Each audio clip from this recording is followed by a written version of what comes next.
Suzuki mini truck rebuild. 3-cylinder, 4-speed, 4-wheel drive. Just pulled the motor and transmission out today. Less than 2 hours to remove it completely.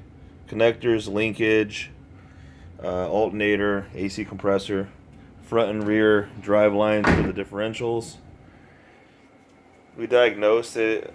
It's a 3-cylinder. One of the cylinders had low compression. It was smoking, hard starting, so we decided to pull it out. We're going to start rebuilding it. This is pretty much day one. That's the transmission with the engine connected. I disconnected the cross member, 2 bolts in the back, cross member's front, 2 bolts in front, hoses, linkage, and then the whole thing dropped down. So we got the rebuild kit. Start taking it apart once I get an engine stand. But pretty simple. I don't know what year this is, but they're probably all the same, I would think.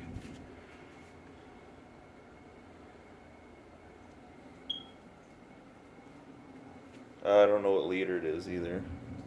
Probably a 1 liter. But it does have AC. Surprising enough, it's still charged. Right-hand drive. Street legal.